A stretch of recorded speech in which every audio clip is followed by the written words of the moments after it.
Pushkin.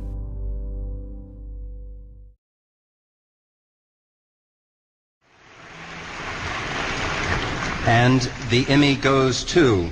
And the Oscar goes to... And the People's Choice Award goes to... Thank you to the Academy for this incredible recognition. I'm so honored. I'm so honored. Everybody wants to know what I would do if I didn't win. I guess we'll never know.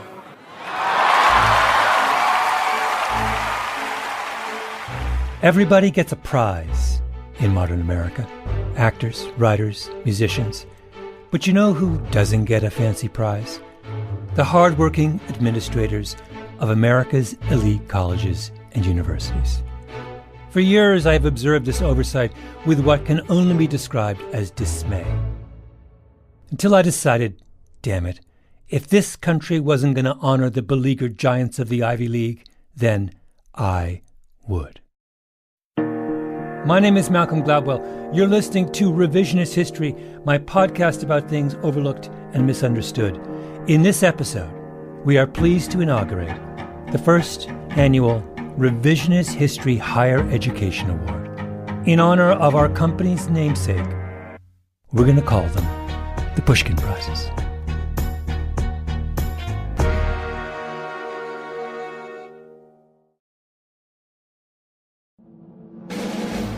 Folks, these prizes are super prestigious. You can't see this because this is audio, but we have little gold statuettes of Alexander Pushkin himself.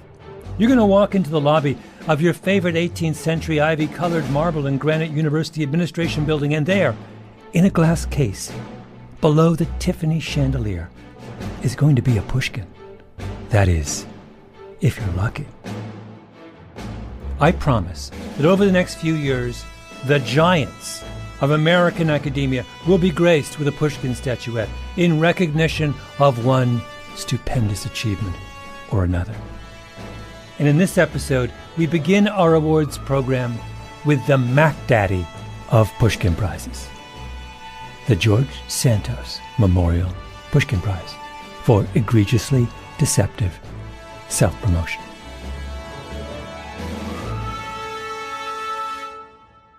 My parents came to this country in search of the American dream. Today, I live that American dream. Only in this country can the little boy born in a basement apartment in Jackson Heights, Queens, in New York City, become a United States congressman at 34. It's a story of survival, of tenacity, of grit, as we like to call it. Actually, it's not a story of survival, tenacity, and grit, as we like to call it. The story of George Santos, congressman from Long Island, is the story of someone who made up basically everything on his resume. And it is that shamelessness that we seek to reward with the first of the coveted Pushkin Prizes. Good morning. Shabbat Shalom to everybody. Thank you for being here. Thank you for having me. We're no stranger to persecution. My grandfather fleeing Ukraine in 1920s to Belgium. Turns out he's not Jewish. Santos said his mom was a 9/11 survivor. Turns out she wasn't even in New York City during 9/11. He said he worked at Goldman Sachs. Turns out he never set foot in Goldman Sachs. And then there was this, tallest of tall tales, which I love so much. Hey, you know, it's funny, George, you go right to the heart here of me, Sid, and Bernie. This is Santos on a local New York radio show, Sid and Friends in the Morning, during his first congressional run in 2020. And the host, Sid Rosenberg, starts talking about sports. At the very end of your biography, it says, in his spare time, George Anthony enjoys volleyball and tennis. Rosenberg says that's funny because both his daughter and his co-host daughter are avid volleyball and tennis players. Then Santos responds. You know, it's funny. I actually went to school on a volleyball scholarship. You did? I did, yeah. When I was in Baruch, we were the number one volleyball Did you graduate team. from Baruch? Did you graduate from there? Yeah. So did I. I did. So did I. Oh, very cool. So, great school, great institution. But it's funny that we went to play against Harvard, Yale, and we slay them. We slay them. We were champions across the entire Northeast corridor. Every school that came up against us, they were shaking at the time. And it's funny, I was the smallest guy, and I'm 6'2". We had on our block alone, there were 6'7", 6'8". These guys weren't jumping; they were just stretching their arms up in the air. Yeah. We were animals. All of us should have been playing basketball, but we chose volleyball because it was easier. So it was a great time. I sacrificed both my knees and got very nice knee replacements from HSS. Playing volleyball. That's how serious I took the game. Yeah, well, that's how serious you're taking politics as well. Remember this name, folks. George Santos out in the 3rd District. This is, to my mind, the gold standard George Santos fabrication. A wedding cake of prevarication. The Washington Post did a breakdown of the tape, and here's what they found. Let's start with the smallest lies and work backwards. Baruch didn't beat Yale at volleyball because Yale doesn't have a varsity volleyball team. Santos later said he played the position of striker. Volleyball teams don't have strikers. That's soccer. Nor did Santos have a volleyball scholarship at Baruch because Baruch doesn't give out volleyball scholarships. And at 6'2", he would not have been the shortest player in the team, even if he had been on the team. But he wasn't. He never played volleyball at Baruch, maybe because he never attended Baruch at all, which means his knees are perfectly fine unless, that is, he blew them out playing some other imaginary sport. That's 7 lies in a row, and if you listen to the tape, it's clear that he made up the whole string on the fly. The man is an icon. And with our first Pushkin Prize, we ask, what American college came closest in the past year to this lofty standard? Believe me, there were many nominees, all of them worthy. Envelope, please. And the winner is Columbia University.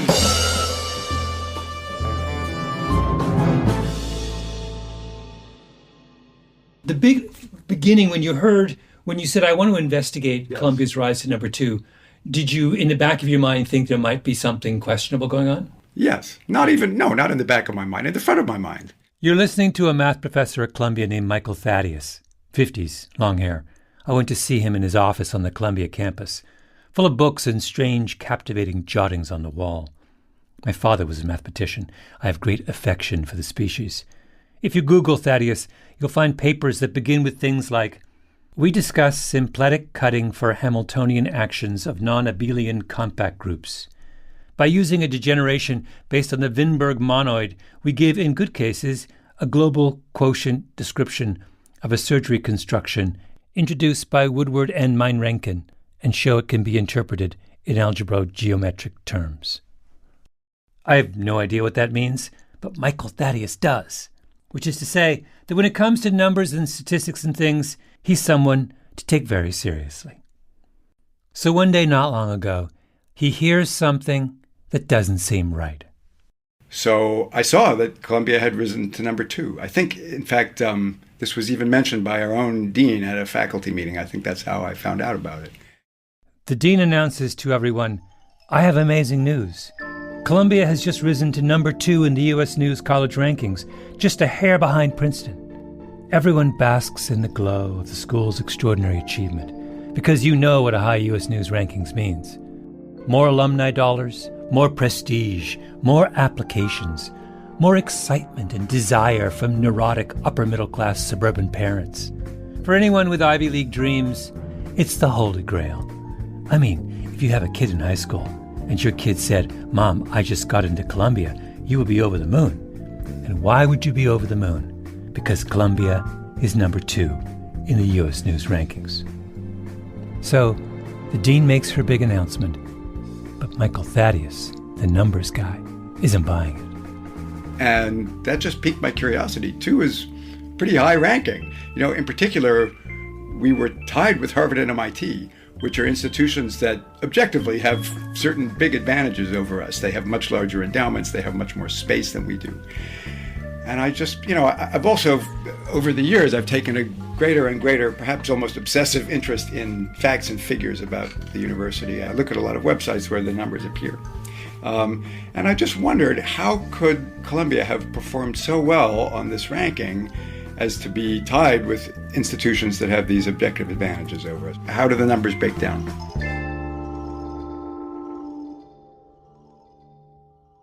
Columbia started in these rankings at 18th, then began a steady, dramatic climb past Cornell, Washington U, Rice, Vanderbilt, Brown, Dartmouth, Northwestern, Duke, Caltech, Penn, Johns Hopkins, University of Chicago, Yale, Stanford. In the past 5 years alone, they've gone from 5th to 3rd to 2nd, shooting like a shiny asteroid past their glittering peers. I'm a runner. In the running world, the tell for whether someone is doping is an unexpected improvement. When the 27-year-old miler suddenly lops 3 seconds off their personal best, I see. You say, aha. A sudden improvement is the tell. A sudden, out-of-context improvement. Oh, my. The first thing Thaddeus did after the faculty meeting is buy a subscription to the U.S. News rankings.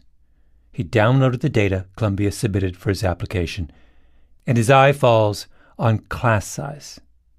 Columbia reported to U.S. News that 82.5% of its classes had less than 20 students. Thaddeus looked at that number and thought, huh? Anyone who has taught here, as I have for the last 25 years, knows that our class sizes are not particularly small for an elite university and that they have been steadily growing. I'm teaching calculus, or I have just finished teaching a calculus course that had about 76 students, and that's typical for a course of that nature. The reporting to U.S. News said that, what was it again? I think 82.5% of all classes enrolled below 20 students. And that just did not square with my experience at all. So he decided to fact-check Columbia's claim. He went to the university's class catalog and pulled out the data on all 30,000 of the school's classes. I took the HTML code of those pages, downloaded the source code, concatenated all the files. Then I used a text editor, Emacs, to edit the resulting gigantic file in such a way that I turned it into a database, comma-separated database, with the course names, numbers, and enrollments. And then I opened it up in Excel. He analyzed the data, double-checked his math, and realized his pokey feeling was justified. I was able to arrive at an estimate that was more like 62 to 68%, a far cry from 83%. Now he's getting suspicious. He picks another number. The U.S. News rankings penalizes a school if it has too many part-time faculty. Columbia told U.S. News that it only had 137 part-timers. But Thaddeus found that the school also had to report this statistic to the Department of Education. The number reported to the government was over 1,000, and I think that that's the more accurate number. To me, this is a really important figure. The balance between full-time and part-time faculty is a crucial matter for the future of intellectual life and the future of American universities. If we just casualize our faculty, we switch to a sort of gig economy model where most people are working contingently part-time, that's going to be disastrous for the quality of education. It's going to be disastrous for the quality of intellectual life. And so we need to have honest, reliable figures about this. And yet we have these two figures from Columbia that differ by a factor of 8. He kept going. U.S. News wants to know what percentage of your faculty has a terminal degree in their field. Basically, do they have a PhD or not? Columbia reported the highest terminal degree number of any college in the entire country, 99.5%, which U.S. News rounded up to 100%. That's everyone. So Thaddeus goes through the faculty directory and looks to see if there's anyone teaching at Columbia who only has a bachelor's degree, and finds dozens and dozens of faculty with no more than a BA to their name. And that was enough that there was no way that the percentage could have been 99.5. Columbia says its student-faculty ratio is 6-1. It's not. It's more like 11-1. On and on. Every single figure where I could check it independently, I found a significant discrepancy between what was reported to U.S. News and what I could confirm elsewhere. Then he sat down and wrote up a massive analysis of his findings. Charts, graphs, computer analyses, pages upon pages. He puts it up on his faculty webpage, and there it sits for weeks and weeks, until, for some strange reason, someone posts a link to Thaddeus's manifesto on the message board of the running website, letsrun.com. If you are unfamiliar with the message boards of Let's Run, here are some typical threads. Tui runs crazy 423 anchor leg for NC State, but still not enough for DMR. Or, at 27, I finally realized every tattoo anyone has is for attracting a mate. Or, R.I.P. Spencer, the official dog of the Boston Marathon, has died. Now, how do I know about this? Because Let's Run is one of my favorite websites. I am one of those people dutifully reading the Let's Run message boards. So I see a link and click on it because you know how I feel about the U.S. News rankings. I'm obsessed with them. I've lost track of how many revisionist history episodes have been devoted to testifying to their stupidity. I don't understand why college administrators care so much about them, why parents and their college-bound teenagers go nuts about them. When law schools and medical schools began dropping out of the U.S. rankings, I walked around the streets of New York, pounding on my chest, like I was personally responsible. Do you see what I'm saying? I was the target audience for the Thaddeus expose. Again, I salute you. You were sort of the tipping point, as I said. I mean, but when you started tweeting about it, that was when the rest of the world started to take notice. So I'm grateful for that. Aw, the first nice thing anyone has ever said about my Twitter. So, the story goes everywhere. Columbia goes into a defensive crouch, and the U.S. News reanalyzes the situation and downgrades Columbia back to 18. Oh, how the mighty have fallen.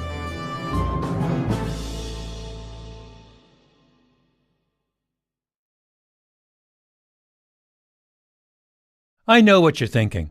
The Pushkin Prize is a highly prestigious award. Those statuettes are coveted. So how can we be sure that Columbia meets the elevated standard set by our namesake, George Santos? Very good question. Please join me as we break it down. To my mind, there are three criteria Columbia needs to meet to rise to Santos-level deception. The first is gratuitousness. That's the power of the Santos bit about his volleyball career at Baruch. This was a lie fundamentally different from his claims to being Jewish, working at Goldman Sachs, and running a charity for unwanted pets. Sorry, I left that one out before. Those were all lies that helped his case with the voters of Long Island. A Jewish investment banker who loves domestic animals is pretty much the Long Island equivalent of George Clooney. But no one was going to vote for him because he blew out two knees battling as the shortest man on the Baruch volleyball squad. He had them at Jewish, Goldman Sachs, and abandoned kittens. The volleyball lie was pure gilding the lily, and that's what makes it so heroic. Santos lied when it wasn't even in his interest to lie.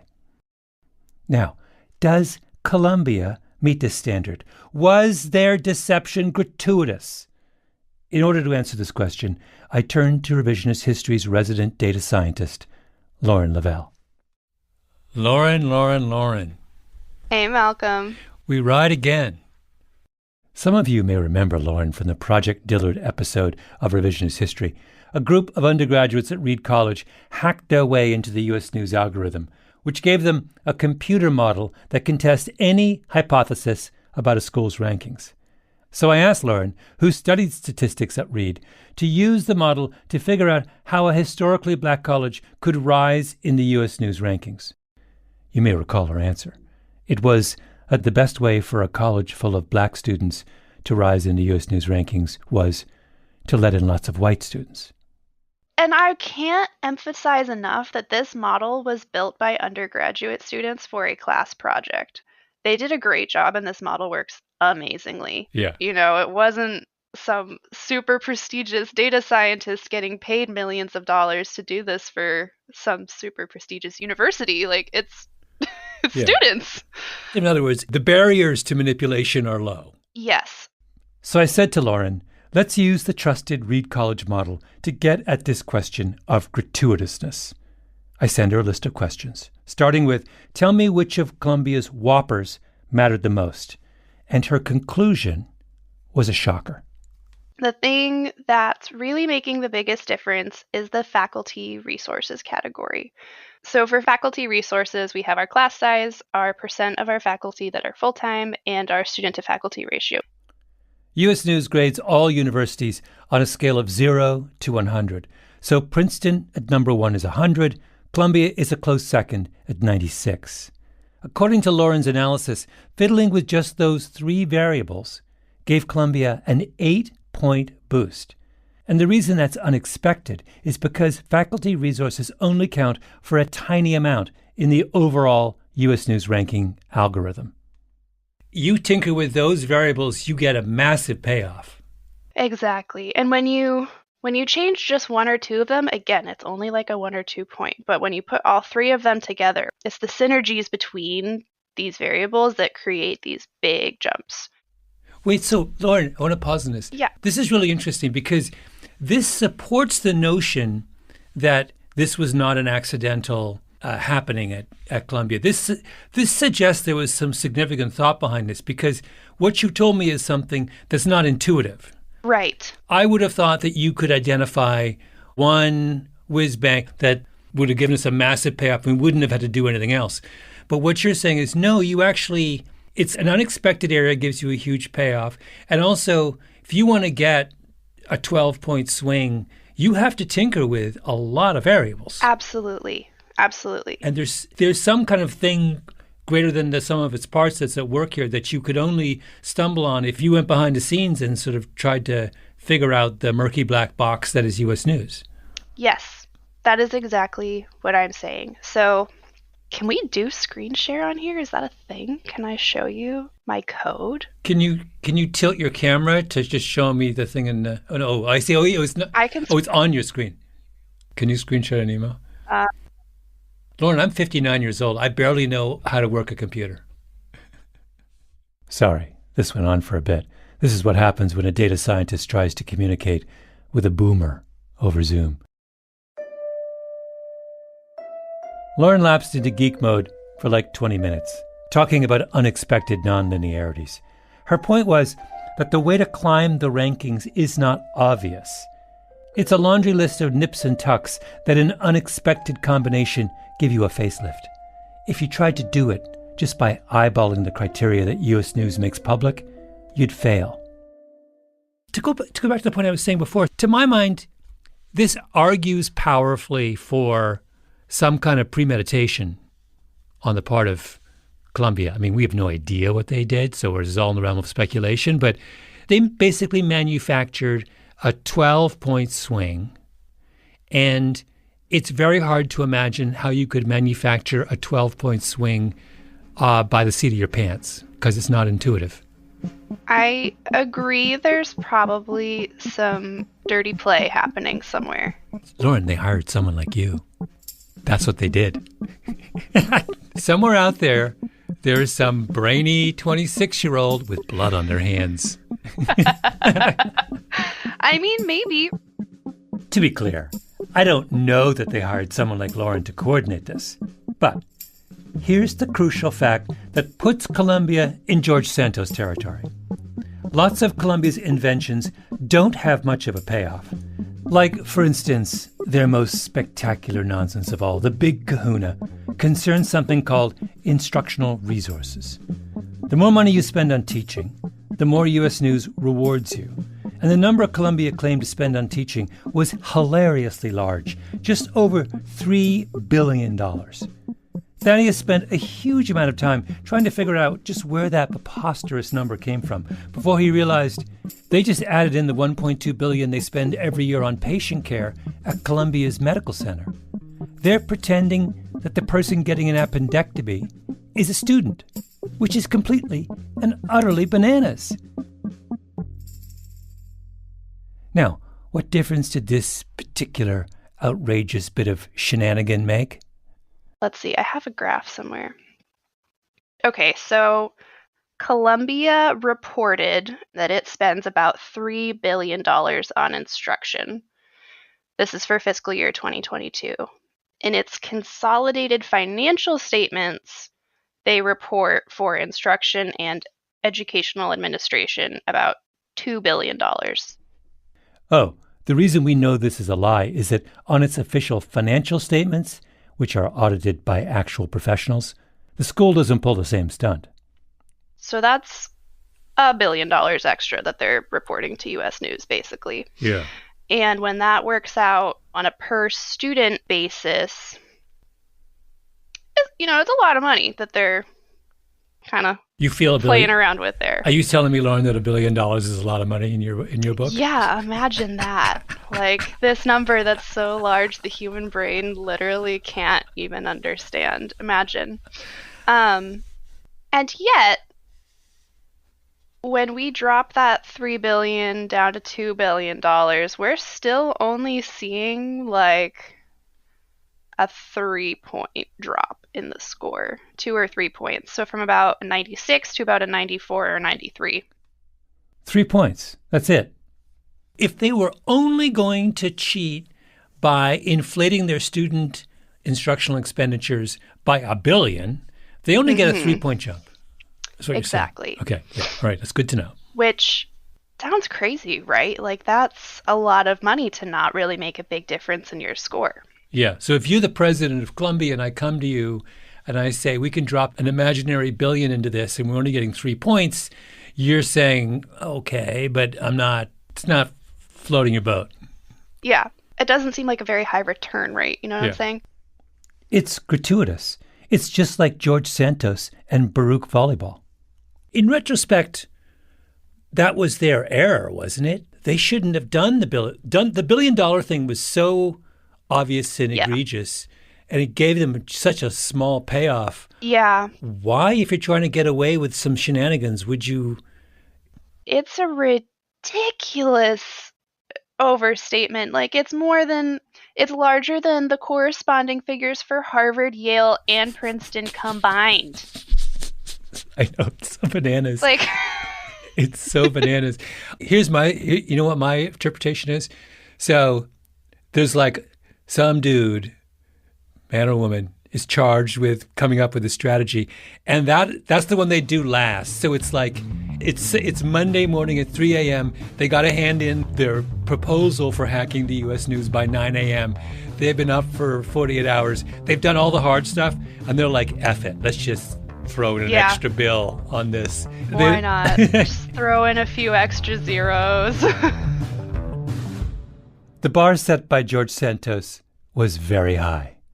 The Pushkin Prize Committee believes Columbia met it.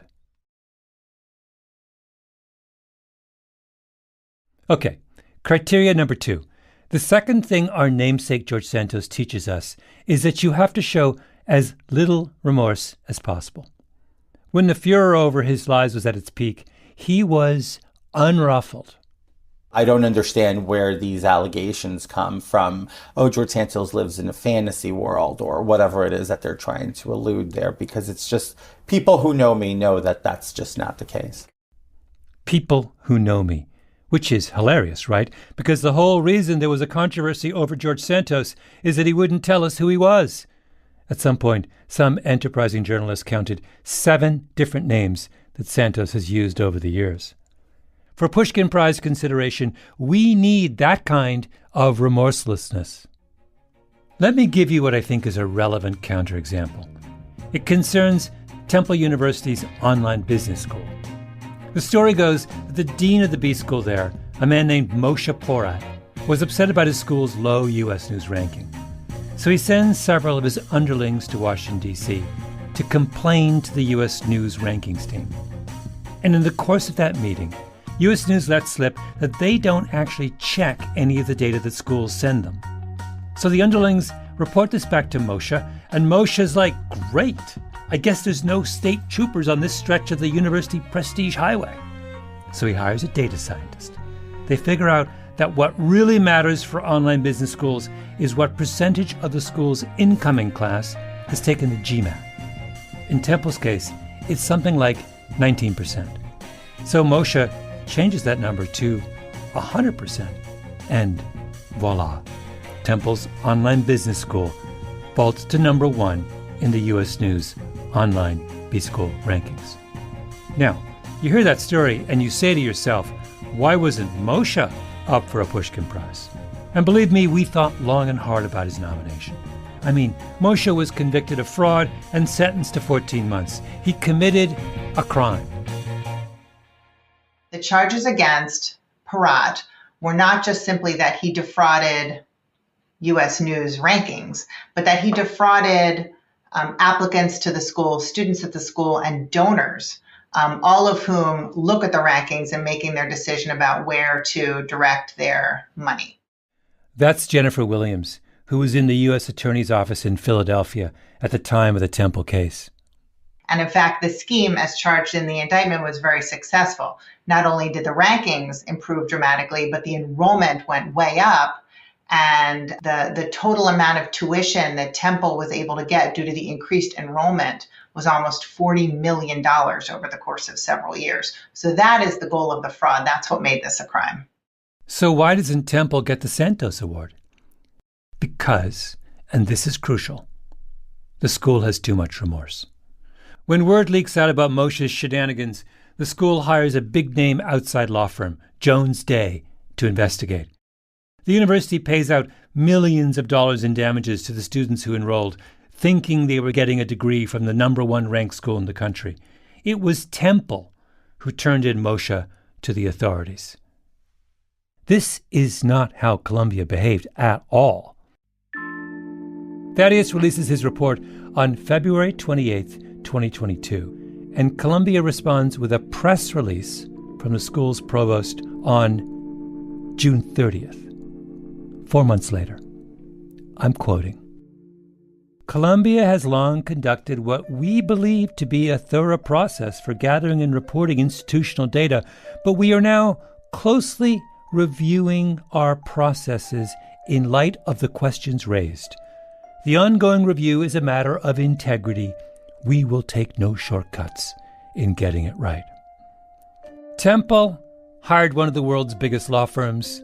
Columbia launched a review.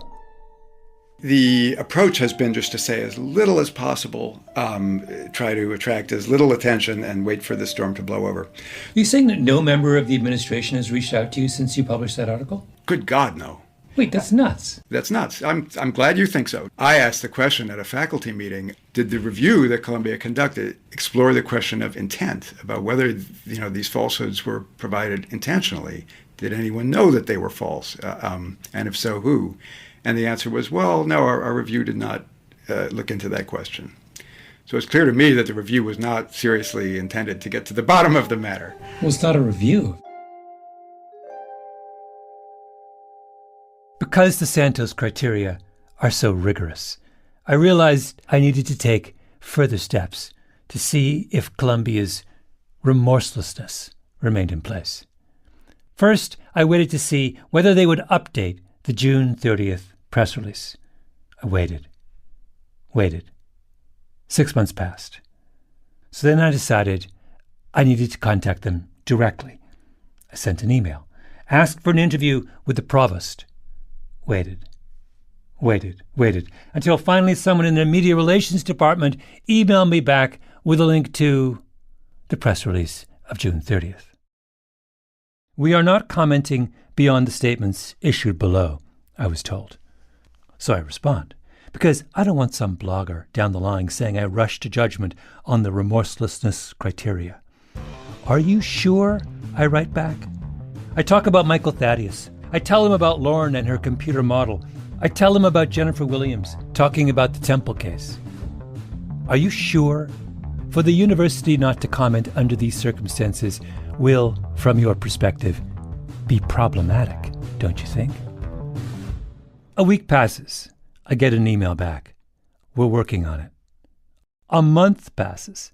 Finally, I get another email, essentially restating the original press release. I print out the statement and run around the office, holding it high. I can't believe it! We have met the formal standard for remorselessness! One last bar to meet. You have to be reckless to win a Pushkin Prize. Your lies have to put you in potential jeopardy if you want to win one of our coveted gold statuettes.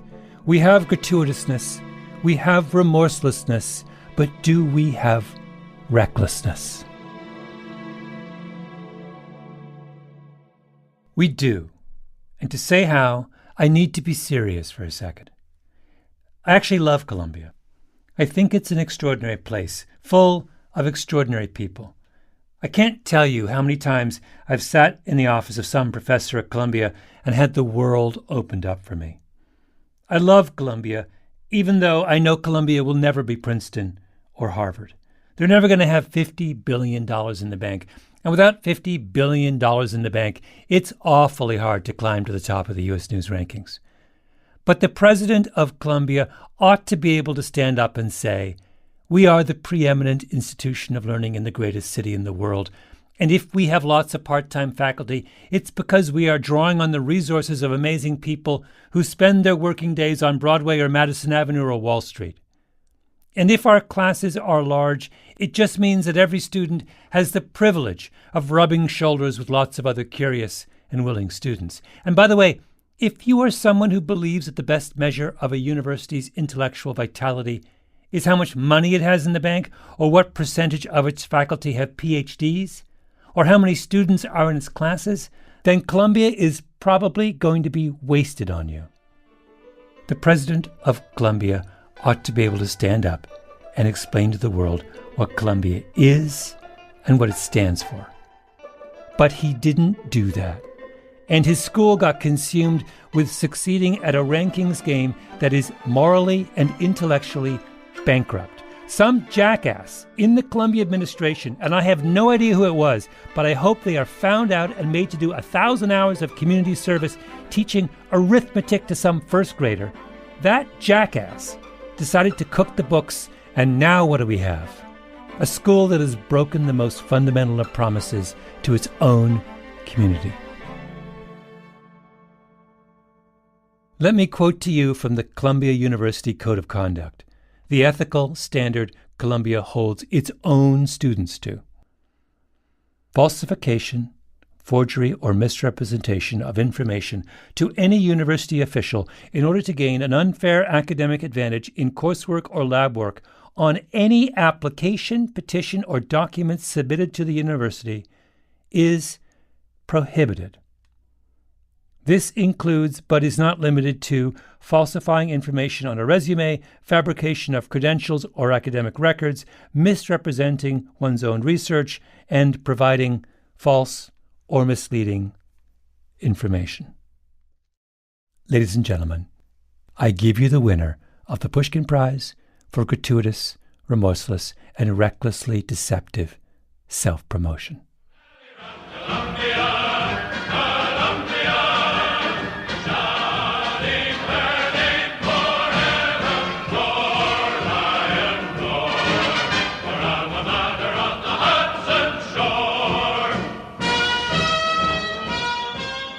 This episode of Revisionist History was produced by Kiara Powell with Lee Mengistu, Ben Nadaf Haffrey, and Jacob Smith. Original scoring by Luis Guerra. Fact-checking by Cashel Williams and Tali Emlin. Our showrunner is Peter Clowney. Mastering by Flawn Williams. Engineering by Nina Lawrence. And special thanks to Columbia's own Michael Thaddeus, who not only did the research that inspired this episode, but also made a joke when I was talking to him that inspired the name of our first ever Santos Memorial Prize.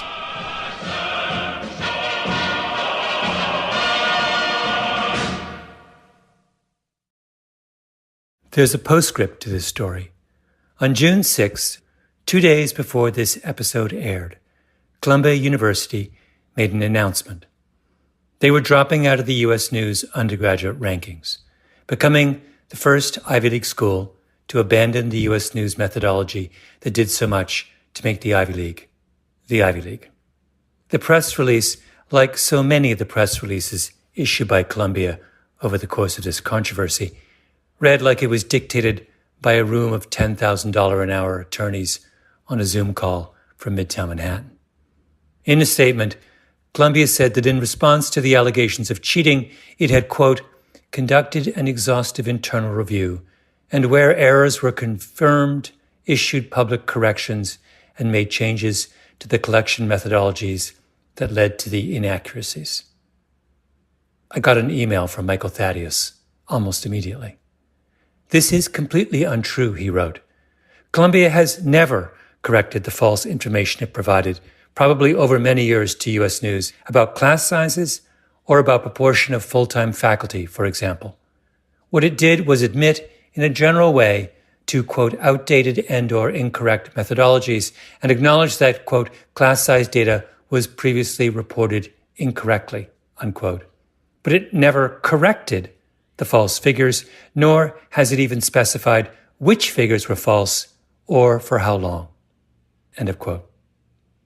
Oh, and by the way, the school's provost, whose office is responsible for its submissions to U.S. News, suddenly announced that she was resigning after an unusually short term in office.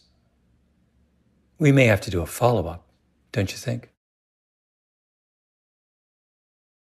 If you're listening to Revisionist History on Pushkin Plus, you already know the pleasure of hearing our shows early and without ads. If you're not part of Pushkin Plus, my friends, you're missing out. Our season's really heating up. You will not regret this. Get our new episodes 2 weeks early and listen to every episode of this, your favorite show, ad-free.